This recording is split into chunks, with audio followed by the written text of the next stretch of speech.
Asma Pek from Allied School Faiz Campus, Class 4, Subject Social Studies. In this lecture, we will cover activity 4B part and 5, 6 onward to 15. Okay, now open page number 8. Activity 4 का ये B part है. Collect different kinds of tree leaves found in your area. आपने क्या करना है, आपने पत्ते, दरख्तों के जो पत्ते हैं उनको तलाश करना है जो मुख्तलिफ़ किस्म के हों. आपके घरों में अगर कोई पौधे लगे हैं तो वहाँ से आपने उन पत्तों को तोड़ना है, उनको ड्राई करना है. ठीक है, फिर क्या करना है, ड्राई द लीव्स, उनको खुश करना है by processing them between the newspaper sheet. आपने न्यूज़पेपर जो है उसके अंदर उनको रख देना है वन बाय वन ताकि वो उसके अंदर अच्छे से ड्राई हो जाएं. Make an album containing all the leaves you have collected. आपने क्या करना है, इस तरीके से जैसे ये जो लीव्स हैं ये ड्राई हुए हुए हैं, किस तरीके से ड्राई हुए हैं, न्यूज़पेपर आपने लेना है. ठीक है, उसके पेजेस के अंदर एक जो लीव है वो रखना है, फिर न्यूज़पेपर बंद कर देना. इस तरीके से आपने उनको ड्राई करके फिर उनकी एक एल्बम बनानी है, यानी कि जैसे आपकी ये बुक होती है इस तरह से आपने एक पेजेस जोड़ने हैं आपस में और उनमें वन बाय वन लीव आपने लगाते जाना है. ठीक है, इस तरह से आपने ड्राई ट्री लीव्स की एक एल्बम तैयार कर लेनी है. Okay students, this is your activity. You have to paste that activity on this page. Now turn your page number 9, activity 5, topic food and cash crops. Food and cash crops क्या होती हैं? Identify the cash and food crop and write in the respective columns. आपने क्या करना है, sort the crops. यहाँ से ये जो नीचे ये आपको बॉक्सेस में ये आपको क्या दी हुई हैं, क्रॉप्स दी हुई हैं. अब आपने इसमें से देखना है कि इनमें फूड क्रॉप कौन सी हैं. फूड क्रॉप्स इस कॉलम में आपने राइट करनी है जैसे ये लिखी हैं, और कैश क्रॉप जो हैं वो इस साइड पे राइट करनी है. But you have to know about what is food crops and cash crop. Food crops बेटे वो होती हैं ग्रोन फॉर ह्यूमन कंजप्शन, जो कि इंसान की ज़रूरत को पूरा करने के लिए होती हैं. But on the other hand cash crops क्या होती हैं, कैश क्रॉप होती हैं for the purpose of making money, यानी कि जो हम जो मुल्क का पैसा बनाने में या इस तरह की जो मनी मेकिंग क्रॉप्स हैं उसको कहते हैं कैश क्रॉप्स. ओके, इस तरह से आपने फूड क्रॉप और कैश क्रॉप को डिफरेंस करके तो यहाँ पे इन कॉलम्स में आपने लिख लेना है. Now activity 6, water cycle. Water cycle, identify and explain the process. आपने इस पिक्चर को इस तरीके से एक्सप्लेन करना है. ठीक है, यहाँ से जब ज़मीन पे पानी जो ज़मीनी पानी है यानी ग्लेशियर जो पिघलते हैं वो पानी या समंदर वगैरह का पानी, सी वगैरह का, तो वो एवेपोरेट होता है. ठीक है, ऊपर कंडेंसेशन होती है. कंडेंसेशन में क्या होता है, बादल बनते हैं, फिर प्रेसिपिटेशन होती है, बारिश बरसती है, और फिर ये यहाँ पे ऐसे सरफेस राउंड ऑफ भी हो जाता है, और कलेक्शन यानी कि नीचे पानी जब जमा हो जाता है. इसी तरह से ये सर्कल जो है ये चलता रहता है. बारिश बरसती है, पानी कलेक्ट होता है, फिर वो एवेपोरेट होता है, ऊपर बादल बनते हैं, फिर नीचे आता है पानी. इस तरह से ये एक पूरा प्रोसेस होता है वाटर साइकिल का. Water cycle is a process in which water of the ocean और seas evaporate and the water vapour rises up. वही चीज़ जो अभी आपको बताई गई है कि ओशन और सीज का जो वाटर जो कलेक्ट हुआ होता है वो वेपोरेट होता है. ठीक है, वो ऊपर की तरफ उठता है. As the water vapours reach up, जैसे ही पानी इधर ऐसे ऊपर की तरफ जाता है तो तब क्या होता है, they cool down and form clouds, वो ठंडा होता है और क्या हो जाता है, बादल की सूरत इख्तियार कर लेते हैं. When this process goes on continuously there are lots of water vapours in the sky. ठीक है, बहुत ज़्यादा फिर आसमान के ऊपर वेपर्स, वाटर वेपर्स इकट्ठे हो जाते हैं. When the clouds become heavy enough, जब बादल बहुत ज़्यादा भर जाते हैं, they fall down back to earth, वो दोबारा ज़मीन के ऊपर गिरते हैं बारिश की शक्ल में. फॉर्म ऑफ रेन, बारिश की शक्ल में, स्नो एक्सेट्रा, या फिर वो स्नो की शक्ल में भी हो सकते हैं. Which we call as precipitation, जिसको क्या कहते हैं, ये देखें, जब बादल ब्लैक हुए थे तो वो बारिश जब बरस रही थी तो वहाँ पे ये प्रेसिपिटेशन का अमल था. और इस अमल को जो एवेपोरेशन का, कंडेंसेशन का, प्रेसिपिटेशन, फिर कलेक्शन, इस सारे अमल का ये एक नॉन स्टॉप कंटिन्यूस प्रोसेस है. ठीक है, जिसको हम क्या कहते हैं, वाटर. ये एक नॉन स्टॉप कंटिन्यूस प्रोसेस है. ठीक है, जिसको हम क्या कहते हैं, वाटर साइकिल. ओके स्टूडेंट्स, इस तरीके से आपने राइट कर लेना है इस पेज को और आपने इस पिक्चर को भी आपने एक्सप्लोर कर लेना है। Okay, now activity 7, mountains. Right the names of mountains in the correct places on the map of Pakistan. ये यहाँ पे आपको माउंटेन्स के नेम दिए गए हैं, कराकरम, हिमालय, टोबा काकर, केरथर, हिंदुकुश। ये आपने यहाँ पे सबसे ऊपर ऐसे यहाँ पे है ये कराकरम, ठीक है, यहाँ पे हिंदुकुश, फिर टोबा काकर, केरथर एंड हिमालय। इस तरीके से आपने इन लाइंस को कवर कर लेना है और ये आपने पाकिस्तान का जो मैप है वहाँ से देख लेना है। ये आपने यहाँ पे ये माउंटेन्स गिवन है। Now activity 8, look up these words in dictionary and write down there meanings. आपने इन वर्ड्स को डिक्शनरी में सर्च करना है। वर्ड्स आपके पास हैं glacier, hemisphere, basin, gorge, livestock, climate, valley. और आपने मीनिंग इस तरीके से यहाँ पे जो ब्लैंक्स दी गई हैं यहाँ पे आपने राइट कर लेने हैं। आपको इजीली डिक्शनरी से इनके मीनिंग मिल जाएंगे। Okay students, now activity 9, neighbour countries of Pakistan, complete the table given below. ये पाकिस्तान की नेबर कंट्रीज़ हैं, जैसे Pakistan, China, India, Iran and Afghanistan. उनकी एक फैक्ट शीट है जो आपने कंप्लीट करनी है। सबसे पहली है ऑफिशियल लैंग्वेज। आपने पाकिस्तान की official language Urdu and English.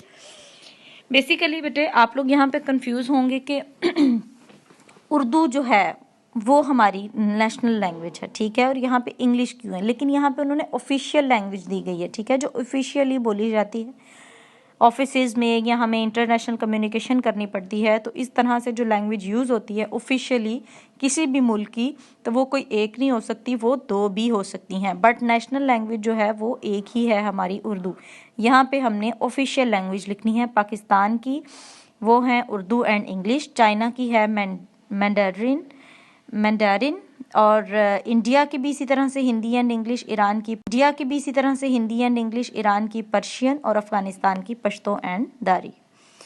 Capital cities भी इन्हीं ममालिक के आपने राइट करने हैं। कैपिटल सिटी यहाँ पे दिए गए हैं, Islamabad, Beijing, New Delhi, Tehran, Kabul.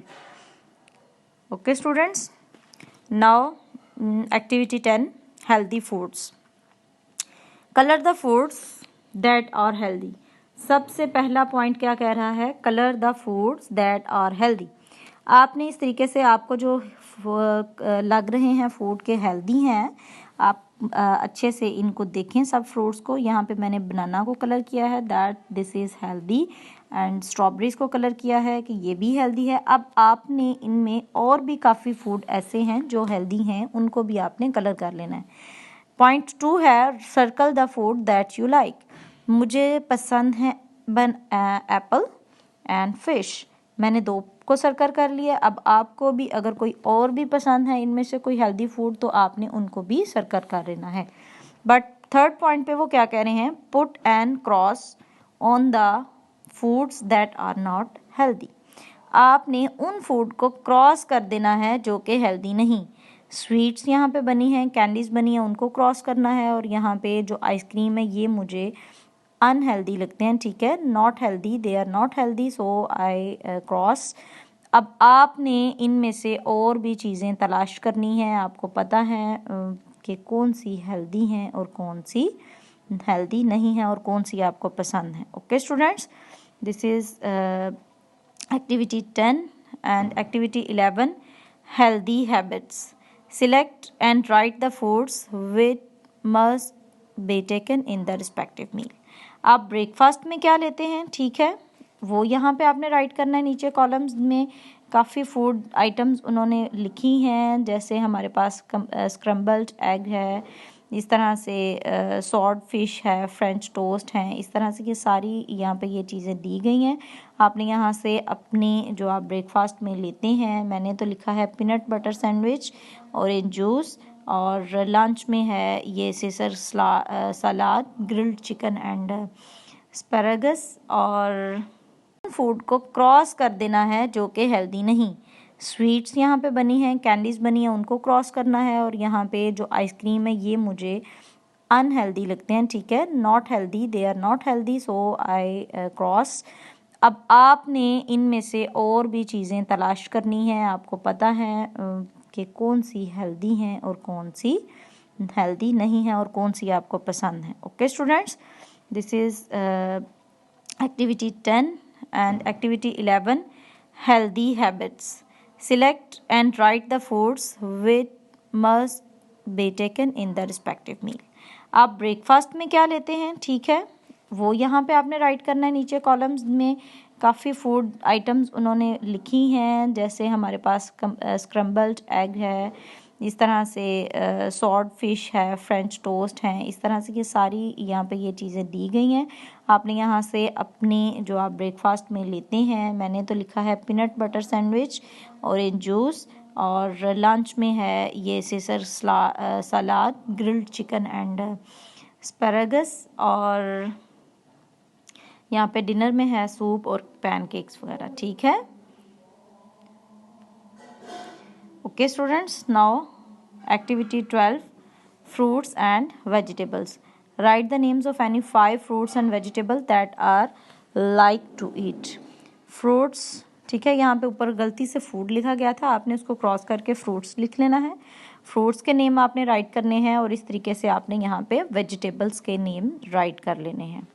Now person talking is being generous and caring. आपने यहाँ पे 1 by 1 ये पिक्चर्स को देखना है, ठीक है। फर्स्ट वाले में क्या है, वो waited for you before we started, उन्होंने अपने दोस्त का इंतज़ार किया, मतलब आप किस तरह से किसी के साथ जेनरस हो सकते हैं। होल्ड थिंग्स फॉर समवन, आप अपनी चीज़ को या अपने काम को होल्ड कर सकते हैं दूसरे का इंतज़ार करने के लिए, ठीक है, ये भी एक स्टेप हो सकता है। देन ग्रेट किक, यानी वो उसको अप्रिशिएट कर रहा है, ठीक है। Tell someone you are proud of them, ठीक है, ये भी बता के। Then hi come on in, making someone smile, यानी आप किसी का अच्छे तरीके से खुशामदीद उसको कर सकते हैं, ठीक है, उसको एक स्माइल पास कर सकते हैं। लास्ट में ये क्या है, you can use my pencil, यानी कि अपनी चीज़ों को शेयर करके, share things. Okay, now page number 18, then again topic same, activity 14, enlist few ways you can show generosity to others. किस तरीके से आप दूसरों के साथ जेनरोसिटी जो है ये आप शो कर सकते हैं। यहाँ पे ये कुछ पॉइंट्स राइट किए गए हैं, वो आपने लिखने हैं। Spend time with people in need, किसी को अगर आपकी ज़रूरत है उसके साथ टाइम स्पेंड कर सकते हैं आप। Smile and say hello to the strangers, give someone compliment, give someone a hug, and very very interesting, आप अपनी मदर को, अपने फादर से, अपने भाई बहनों से इस तरह की जेनरोसिटी एक्टिविटीज़ कर सकते हैं। Okay students, now activity 15, same topic, right a short paragraph on generosity. आपने जेनरोसिटी के ऊपर एक शॉर्ट पैराग्राफ लिखना है इस तरीके से जैसे यहाँ पे आपके लिए लिखा गया है। Generosity is the freely sharing what you have with others, it is being willing to other offer money, help or time when it is needed. To be generous means giving something that is valuable to you without expectation of rewarded or return, ठीक है। आप ये उम्मीद नहीं रखनी कि हम दे रहे हैं तो हमें भी वापस मिलेगी, ये चीज़ नहीं, ऐसी एक्सपेक्टेशन रखे बगैर हम जब किसी के साथ कोई चीज़ किसी को देते हैं, this is called generosity. Okay, many traditions measure generosity not by the size of the gift but by what is cost the giver, देने वाले की कीमत, ना कि उस तोहफे की कीमत, ठीक है। इस तरीके से आपने एक्टिविटी 15 को डन कर लेना है। हमने आज अपना SST का क्लास 4 का समर पैक सारा कंप्लीट कर लिया है, जैसे आपको गाइड किया गया है इसी तरीके से आपने सारा समर पैक सॉल्व कर लेना है। Okay students, thank you so much, अल्लाह हाफिज़, स्टे ब्लेस्ड, स्टे होम।